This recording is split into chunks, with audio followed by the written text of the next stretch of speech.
Hello, my name's Callie Taylor and I write psychological thrillers as C.L. Taylor. Today I'm going to read the first chapter of my new book, The Escape, which is out on the 23rd of March 2017. I hope you enjoy it. Chapter 1.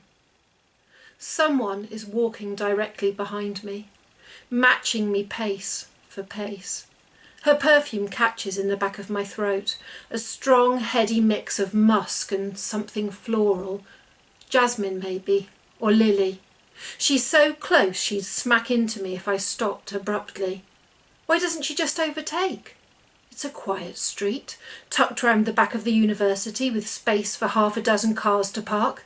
But the pavement is easily wide enough for two people to walk abreast of each other. I speed up. Elise will be the last child left at nursery, all alone and wondering where I am. I was ready to leave work at 5 p.m. on the dot, but then a student walked into the office and burst into tears. She hadn't got her assignment in on time, and she was terrified she was going to get kicked off her course. I couldn't walk away when she was in that state. I had to talk her down. By the time she walked out of the office, she was smiling again, but sweat was pricking at my armpits. 5:15 p.m. I never leave work that late. Never. My car's only 100 metres away. In less than a minute I'll be inside with the door shut, the engine running and the music on. I'll be safe. Everything will be okay. 50 metres away. The woman behind me is breathing heavily. She's sped up too. 20 metres away. I feel a light dragging sensation on the back of my coat, a hand trying and failing to grab hold of the material.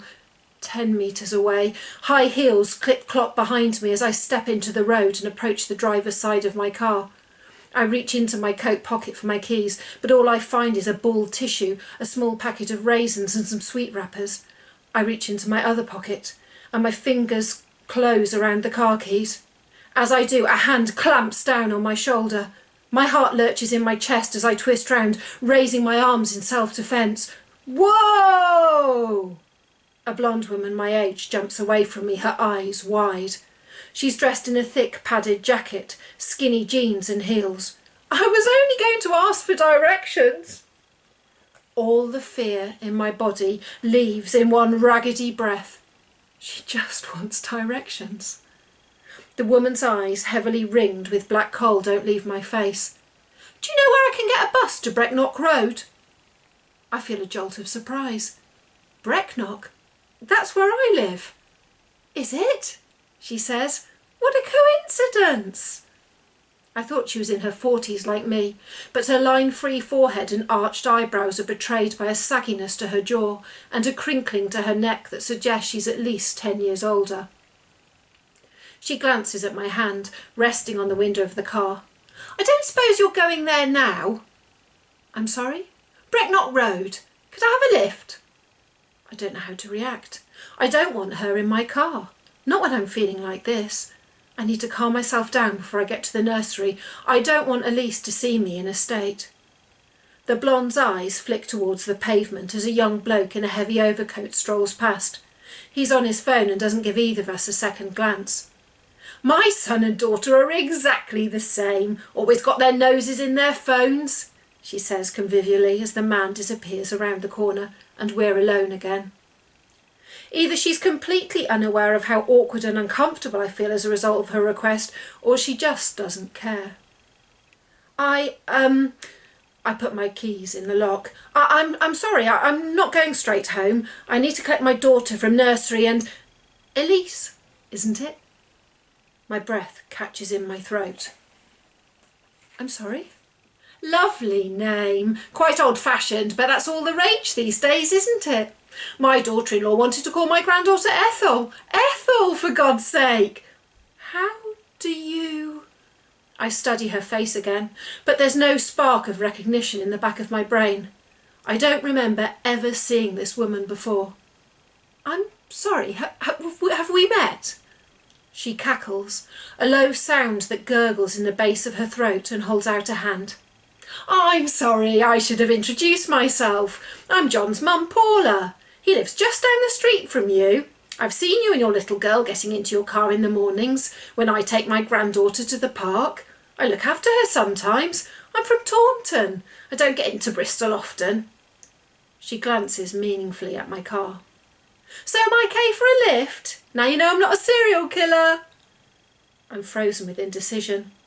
I don't know anyone called John, but it's a long street. To say no to a lift would be rude, and I don't want to make an enemy of any of our neighbours, not when it's such a lovely street. But this isn't something I do.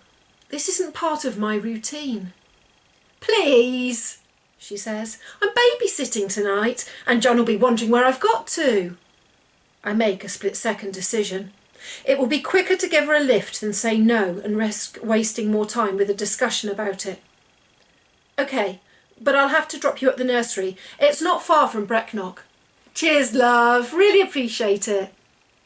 She waits for me to unlock the driver's side door, then rounds the car and gets in beside me. I put on my seatbelt and put the keys in the ignition. Paula, in the passenger seat, doesn't reach for her seatbelt. Instead, she runs a hand over the dashboard, then squeezes the latch on the glove compartment so it drops open. She rummages around inside, pulling out CDs, receipts and manuals, then reaches down and runs a hand underneath her seat. I stare at her in disbelief as she twists round in her seat and looks into the footwells in the back seat. Can I help you with something? She ignores me and clambers into the back seat and feels behind and beneath Elise's car seat, then lifts the parcel shelf and peers into the boot. Paula? I unclip my seatbelt. Could you stop doing that, please? She snaps back round to face me, her lips tight and her eyes narrowed. Don't tell me what to do, Joe. The transformation is shocking. All trace of her cheerful, friendly demeanour gone. She lied to me. She doesn't have a son called John who lives on our street. She's never strolled down to Perrott's Park with her granddaughter. And I never told her my name. I want you to get out of my car, I say, as steadily as I can. The smallest of smiles creeps onto her lips as she straightens her jacket and settles herself into the back seat. She reaches out her left arm and drapes it over Elise's car seat. Pretty girl, your daughter, she says under her breath, but loud enough so I can hear it. Isn't she, Joe? The malevolence in her eyes makes me catch my breath. Get out, I say again. A man has appeared at the end of the street. If I open the door and shout, he'll hear me. Paula sees me looking. Now, no need to be rude. I've lost something, that's all, and I think your husband might know where it is. I stiffen. Max? What's this got to do with Max?